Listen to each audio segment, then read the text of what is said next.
सबको जय मसीह की। एक और बार आप लोग के सामने परमेश्वर के वचन के साथ आने के लिए परमेश्वर ने मदद किया है, इसलिए मैं परमेश्वर को धन्यवाद देते हैं। दूर और नज़दीकी बैठकर प्रभु के वचन को सुनने वाले सबको जल्दी आने वाले प्रभु यीशु मसीह के नाम में मेरा जय मसीह की और सलाम पेश करते हैं। बीते दिनों में प्रभु हमारे लिए बड़े अद्भुत कार्य किया है। मैं विश्वास करते हैं आप लोग परमेश्वर का वचन सुन करके बड़े आशीषित हैं। परमेश्वर आप सबको बहुत ऐसे आशीष करे। प्रभु की आत्मा जब प्रार्थना करते समय मेरे अंदर डाला हुआ एक आयत आज आप लोग के बीच में मैं पढ़ना चाहते हैं। परमेश्वर के द्वारा चलने वाला एक व्यक्ति के ऊपर परमेश्वर का दर्शन जब देते हैं, उस दर्शन के आधारित उनके जीवन में क्या क्या बातें होते हैं और उनके दर्शन का अंत किस तरह होगा, उन्हीं विषय में थोड़ा समय में आपके सामने बोलने के लिए चाहते। उसके आधारित हम एक आयत पढ़ेंगे, हबक्कुक नबी की किताब, उसका 2 अध्याय, उसका 3 आयत हम पढ़ेंगे। क्योंकि इस दर्शन की बात नियत समय में पूरी होने वाली है, वरन इसके पूरे होने का समय वेग से आता है। इसमें धोखा ना होगा, चाहे इसमें विलंब भी हो तो भी उसकी बाट जोते रहना, क्योंकि वे निश्चय पूरी होगी और उसमें देर ना होगी। इधर हम देख सकते हैं परमेश्वर का महान दास हबक्कुक नबी के द्वारा परमेश्वर ने बताए हुआ बात हम यहाँ देख सकते हैं। हबक्कुक नबी के बारे में जब हम पढ़ते हैं, नबियों में 2 प्रकार के नबियों में बांटा गया है, बड़े भविष्यवक्ता और छोटा भविष्यवक्ता के रूप में। उसमें से छोटा भविष्यवक्ता के झुंड में आने वाला एक व्यक्ति है हबक्कुक। हबक्कुक के बारे में हम वचन बाइबल जब पढ़ते हैं हमें बताते हैं, हर वक्त परमेश्वर से सवाल करने वाला और बातों को देखकर ये ऐसा क्यों है करके कई समय पूछने वाला एक व्यक्ति था हबक्कुक। तो हबक्कुक से परमेश्वर हर वक्त बात करते थे। हबक्कुक के सवाल के जवाब परमेश्वर दर्शन के द्वारा उनको प्रकट करते थे। मैं आपको बोलना चाहती, यदि एक व्यक्ति परमेश्वर के लिए खड़ा होता है, उनके बातों को परमेश्वर सुनते हैं, आपका हर एक सवाल के जवाब परमेश्वर आपको देंगे। यदि आप परमेश्वर के लिए खड़ा हैं और आने वाले बातों को भी हमें दिखाएंगे, वो परमेश्वर का हमारे साथ एक विश्वास है और वो विश्वास योग्य है, वो कभी अपने बातों से बदलते नहीं हैं। हम देख सकते हैं परमेश्वर के दास हबक्कुक इस प्रकार कहते हैं, परमेश्वर ने उनसे बोलने के लिए कहा, जो कहने के लिए उनको बताए वो विषय यहाँ देख सकते हैं। क्या बता रहे हैं? तुम्हारे दर्शन के लिए एक समय रखा है, यानी कि जो कुछ दर्शन परमेश्वर आपको देते हैं वो दर्शन पूरा होने के लिए उसके लिए एक समय है। इस समय वचन को सुनने वाला हर एक व्यक्तियों को मैं बोलना चाहते हैं, आपके जीवन में यदि परमेश्वर ने दर्शन दिया है, उस दर्शन के लिए समाप्ति के लिए एक समय रखा है। उसके बीच में कई प्रकार की बातों का हम सामना करना पड़ते हैं। वो दर्शन पूरा होने के लिए बड़े मुश्किल का सामना करना पड़ते हैं। बाइबल के अंदर ऐसा कई लोगों के बारे में लिखा हुआ है जो अपने दर्शन के लिए खड़ा हुआ। उस दर्शन पूरा होने के लिए जो परमेश्वर के संगत में विश्वास योग्य भी रहना होता है और आने वाले हर प्रकार की समस्या के सामना करना है। इस समय में आपको भी बोलना चाहते हैं, यदि आपको ऊपर परमेश्वर ने एक दर्शन दिया है, उस दर्शन का फुलफिलमेंट के लिए आपको कई प्रकार की घटना के अंदर से जाना पड़ते हैं, कई प्रकार की मुश्किल को सामना करना पड़ते हैं। चाहे वो आपके लिए ब्लेसिंग की बात हो, शायद वो दर्द की बात हो, जरूर उस दर्शन के लिए आपको उसको सहना जरूरी है। बाइबल के अंदर मैंने पहले बोला, कई लोग बाइबल के अंदर है ऐसे दर्शन के लिए खड़ा हुआ व्यक्ति, उनमें से एक व्यक्ति को मैं आज आपके सामने शेयर करना चाहते हैं। उत्पत्ति किताब के अंदर जब हम आते हैं, वो व्यक्ति के बारे में हम सभी लोग जानते हैं, याकूब का पुत्र यूसुफ के बारे में। यूसुफ कौन था? अपने पिता का इच्छा के अनुसार चलने वाले एक बेटा, अपने पिता सबसे ज्यादा प्यार करने वाले एक बेटा। वो हम उत्पत्ति किताब के अंदर जब हम आते हैं, उनके 37 अध्याय के अंदर हम देख सकते हैं उनके विषय में वो कौन था और उनके जीवन में परमेश्वर की अनुग्रह किस तरह था। और हम देख सकते हैं याकूब सबसे ज्यादा अपने बच्चों में से, 12 बच्चों से सबसे ज्यादा प्रेम किया हुआ एक बेटा था यूसुफ। हम संसार में भी ऐसा देखते कि माँ बाप बच्चों को प्यार करने में थोड़ा सा भेदभाव रखते हैं, वैसे ये पिता भी ऐसा कुछ भेदभाव रखा, ज़्यादा कुछ नहीं है, थोड़ा सा उनको जो पिता के साथ रहने के लिए देते थे, उनको अच्छा ड्रेस पहनाते थे। और कारण यह भी है कि वो पिता की बात मानने वाला था और पिता के बातों के अनुसार चलने वाला था। मैं बोलना चाहते हैं यूसुफ को अपने पिता का प्रेम बड़े आशीष के कारण हुआ। कारण का यही है कि वो पिता के परमेश्वर को जानने के लिए मौका मिला, इसलिए उनकी जवानी जिंदगी में ही उसने परमेश्वर का दर्शन देखने लगा। वहां हम देख सकते हैं उनके जवानी जिंदगी में ही परमेश्वर का दर्शन देखा। इस वक्त वचन सुनने वाला हर एक व्यक्तियों को मैं बोलना चाहते हैं, यदि बच्चे प्रभु का वचन को सुनते हैं, यदि जवान परमेश्वर का वचन इस वक्त सुनते हैं, मैं आपको बोलना चाहते हैं उस परमेश्वर के करीब रहो। परमेश्वर आपको अच्छा दर्शन देने वाला है, आपका परिस्थिति को बदलाने वाला है, लेकिन वो दर्शन आपके जीवन में फुलफिलमेंट होने के लिए कई प्रॉब्लम का सामना करना पड़ेगा। इधर देखो, उसने एक दर्शन देखा यूसुफ ने, उस दर्शन के द्वारा उनको मिला हुआ बात यही है नफरत। कई हमारा दर्शन हमारे लिए बड़े अच्छा होगा, लेकिन उसके अर्थ, उसका परिणाम हम देख सकते हैं कैसा होगा, वो आपके लिए नफरत के कारण होगा। यहां वैसे ही यूसुफ का दर्शन के द्वारा अपने भाई लोग उससे नफरत करने लगे। कारण यही है क्योंकि वो दर्शन की अर्थ यही था, भाई लोग और माँ बाप उनको दंडवत करेंगे। पूरे बात पढ़ने के लिए समय नहीं, इसलिए मैंने इस बात को बोलकर आगे जा रहे हैं। आप 37 अध्याय के अंदर पढ़ सकते हैं यूसुफ क्या दर्शन देखा है, लेकिन मैं उसका कुल मिला के अर्थ बोलना चाहते हैं। यही था उस सपना के अर्थ, उसका भाई लोग और उसका माँ बाप उसको दंडवत करेगा करके उस दर्शन की अर्थ था। सबसे पहली बात, वो दर्शन के द्वारा उनको क्या क्या घटना, ये क्या क्या प्रॉब्लम, क्या क्या समस्या के अंदर से उसको गुजरना पड़ा है। सबसे पहली बात हम देख सकते हैं उसका भाई लोग उसको नफरत किया है। हम 37 का 10 और 11 आयत पढ़िएगा। इस स्वप्न का उसने अपने पिता और भाइयों से वर्णन किया। जब उसके पिता ने उसको डांटा और कहा, ये कैसा स्वप्न है, ये कैसा सपना है तूने देखा है? क्या सचमुच मैं और तेरी माता और तेरे भाई सब जाकर तेरे आगे भूमि पर गिरकर दंडवत करेंगे? उसके भाई उसे ढा करते थे, पर उसके पिता ने उसके उस वचन को स्मरण रखा। देखो इस बात को देखो, भाई लोग उसको ढा करते थे, मतलब उसके नफरत करते थे। क्यों नफरत किया? क्योंकि उसका दर्शन यही है कि उसका भाई लोग और माँ बाप उसके दंडवत करेंगे। लेकिन ये यूसुफ का जीवन में परमेश्वर क्यों यह दर्शन दिया है? यूसुफ कभी आशा नहीं किया कि मेरे भाई लोग मेरे दंडवत करें, लेकिन यदि परमेश्वर की योजना यही है तो ये पूरा होना है। लेकिन ये पूरा होने के लिए आपके जीवन में कई प्रकार की नफरत आएगा। सबसे पहले उसके भाई लोग उसको नफरत किया।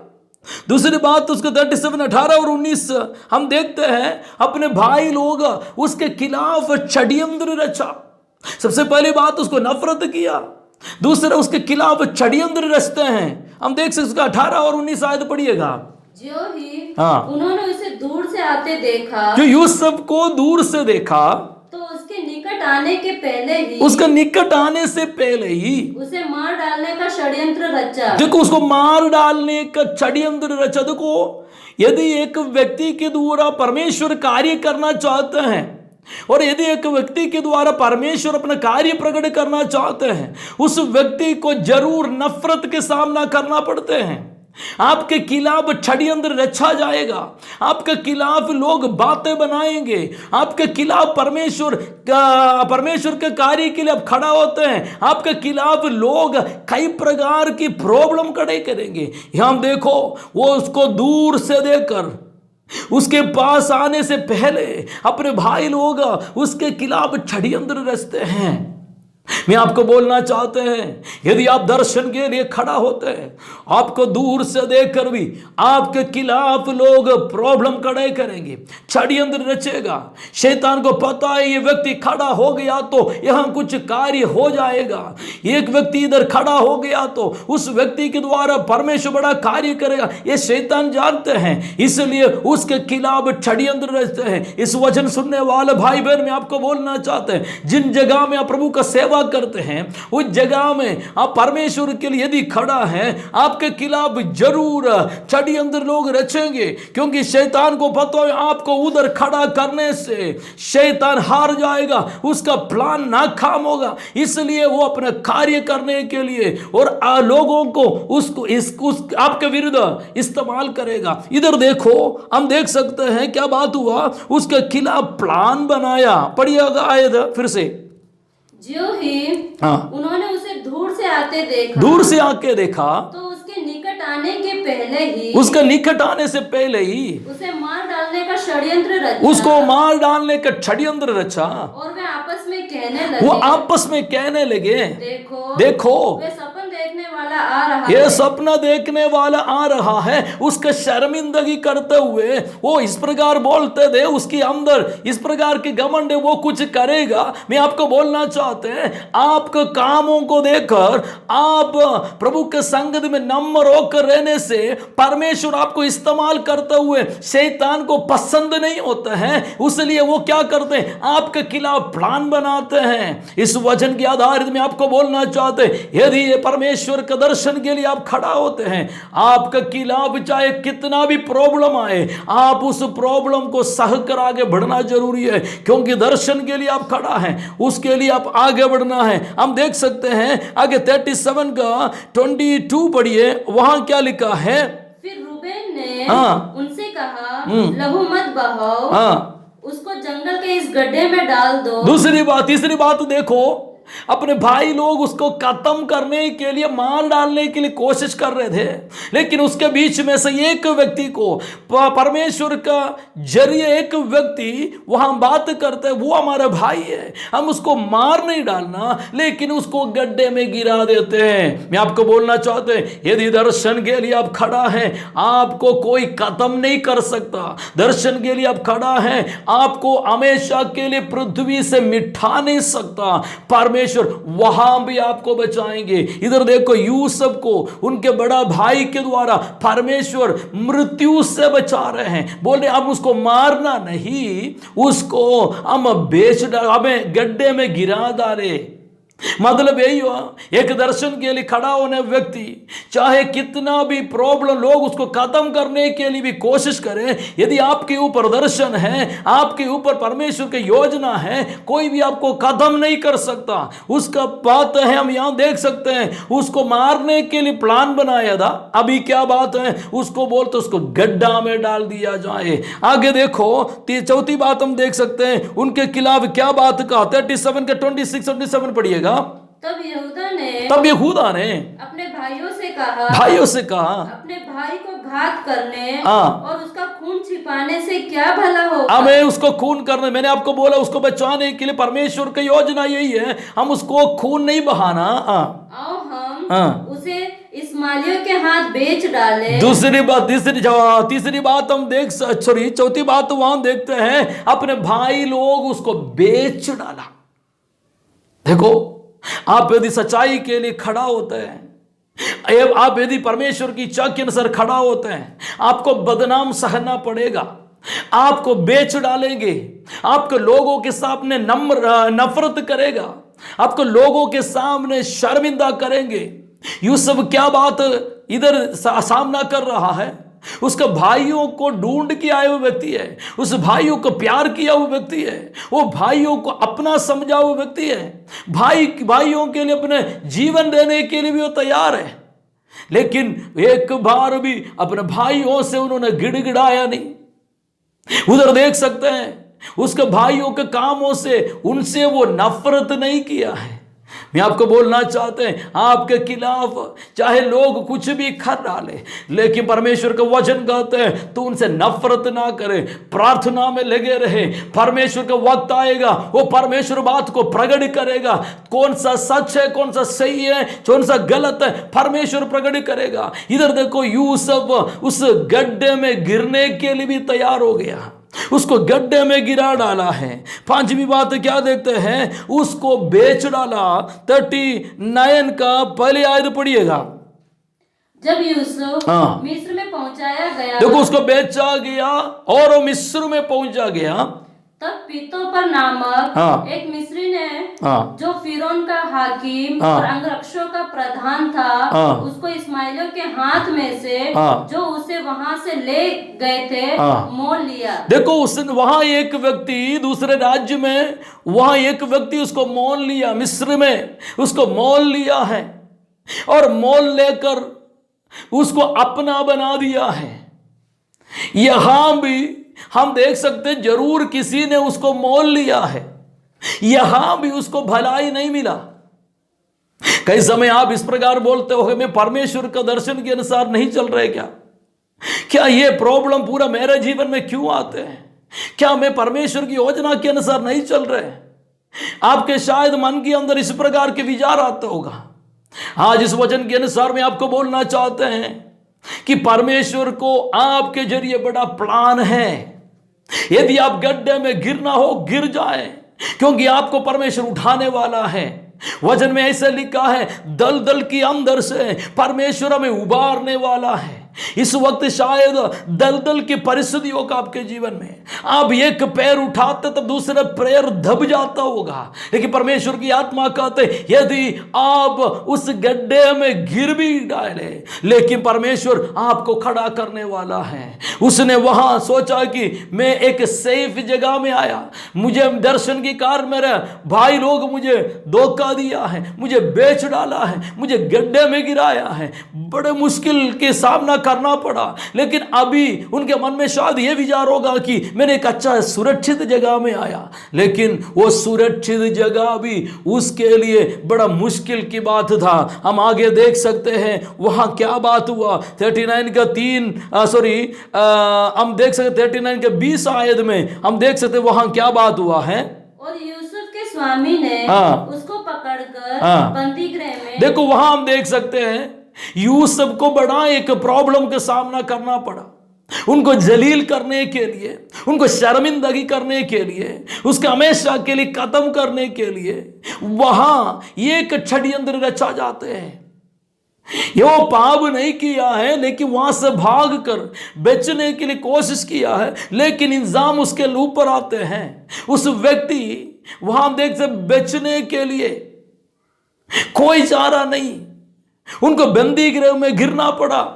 मैं आपको बोलना चाहता हूं, यदि आप गलती नहीं किया है, उस वक्त यदि आपको बंदी गृह में भी गिरना पड़े, मैं आपको बोलना चाहता हूं, दर्शन छोड़ के ना जाए।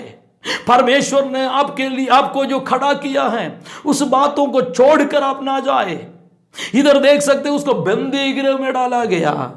अगली बात हम देख सकते हैं, बंदी गृह के अंदर परमेश्वर उसके लिए कार्य किया है। बंदी गृह के अंदर रहने वाले व्यक्ति कैसा रहते हैं करके उस भाग में हम पढ़ते तो मालूम पड़ेगा। बंदी गृह में रहने वाले एक व्यक्ति कैसा प्रार्थना कर सकते हैं, बंदी गृह में रहने वाले एक व्यक्ति कैसा हिम्मत जुटाकर परमेश्वर के दर्शन को बोल सकते हैं।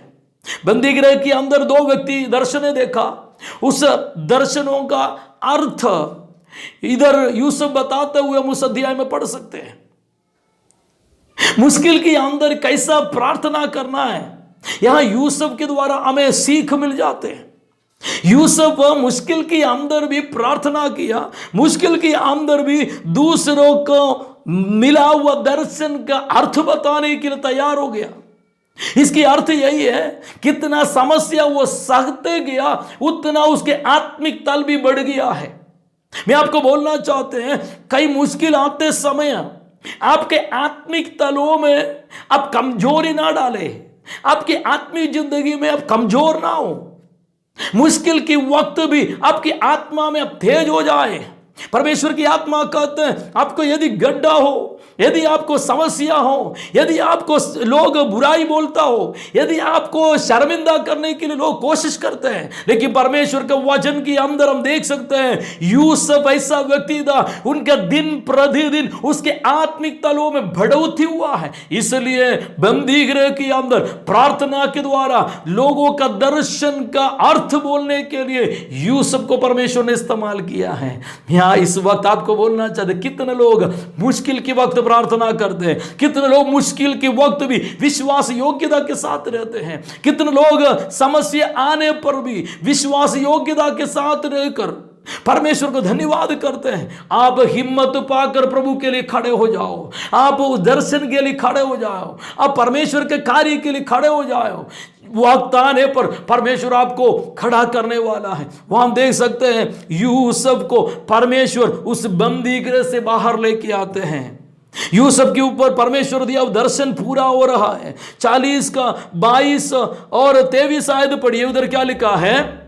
पर पकाने हारों के प्रधान को उसने टंगवा दिया, जैसा कि यूसुफ ने उसके स्वप्न का फल उनसे कहा था। फिर भी पिलाने हारों के प्रधान ने यूसुफ को स्मरण न रखा। देखो वहां उसको, जिसको अर्थ उसने बताया था, उसने उसको याद नहीं किया, लेकिन परमेश्वर उनको छोड़ा नहीं, परमेश्वर उसको याद किया। परमेश्वर उसको याद करने के लिए क्या काम किया करके हम देख सकते हैं। परमेश्वर उस देश के राजा को दर्शन दिया, फिरौन राजा को उसने दर्शन दिया। फिरौन राजा को दिया हुआ दर्शन का अर्थ बताने के लिए उस देश में कोई भी नहीं था, लेकिन उस समय बंदीगृह में पड़ा हुआ इस व्यक्ति को याद कर दिया है। परमेश्वर आपको याद करने वाला, मुझे सुनने वाला भाई बहन, परमेश्वर आपको याद करने वाला, वक्त आने पर परमेश्वर आपको खड़ा करेगा। यदि दुनिया पूरे आपको छोड़ दिया जाए, दुनिया के सारे लोग आपको छोड़ के चले जाए, परमेश्वर का वचन कहते हैं वक्त पर परमेश्वर आपको खड़ा करने वाला, वक्त पर प्रभु का कार्य के लिए परमेश्वर खड़ा करने वाला। आगे की वचन हम पढ़कर हम समाप्त करेंगे। वचन हम देखेंगे उसका 42 का 6 आयत पढ़ी, वहां क्या लिखा है? यूसुफ तो मिस्र देश का अधिकारी था। यूसुफ तो मिस्र देश की अधिकारी बना है। उस देश के सब लोगों के हाथ वही अन्न बेचता था। वो सारी बातों को यूसुफ करता था, या बेचना लेन देना सारे काम यूसुफ करते थे। इसलिए जब यूसुफ के भाई आए, इसलिए यूसुफ के भाइयों आए, तब भूमि पर मुंह के बल गिरकर उसको देखो वहां देख के परमेश्वर ने दिया वो दर्शन का फुलफिलमेंट। परमेश्वर ने जो कहा तेरे माँ बाप भाई लोग सभी वो तेरे सामने झुकेंगे करके जो बोला वो बात वहां पूरा हो रहा है। मैं आपको बोलना चाहते, यदि परमेश्वर आपको दर्शन दिया है, यदि परमेश्वर आपको स्थिर किया है, वो उसका मुश्किल के सामना करना पड़े, कई प्रकार की समस्या आपके जीवन में आ जाए, लेकिन परमेश्वर को छोड़ के ना जाए। परमेश्वर वक्त पर आपको ऊंजा करने वाला एक दर्शन आपको दिया है, तो उस दर्शन के लिए एक समाप्ति, एक परिसमाप्ति परमेश्वर ने रखा है। वक्त पर पूरा हो जाएगा, परमेश्वर आपको इस्तेमाल करेंगे। इसलिए प्रभु के संगति में अपने जीवनों को समर्पित करते हुए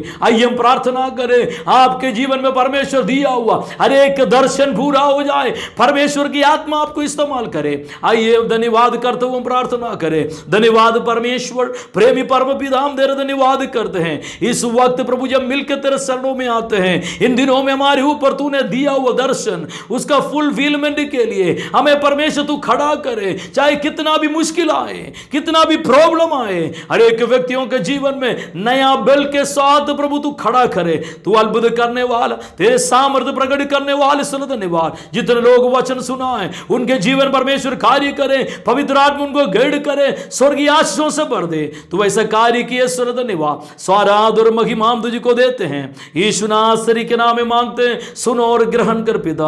आमीन आमीन आमीन। सबको जय मसीह की। God bless you. प्रभु आप सबको आशीष करे।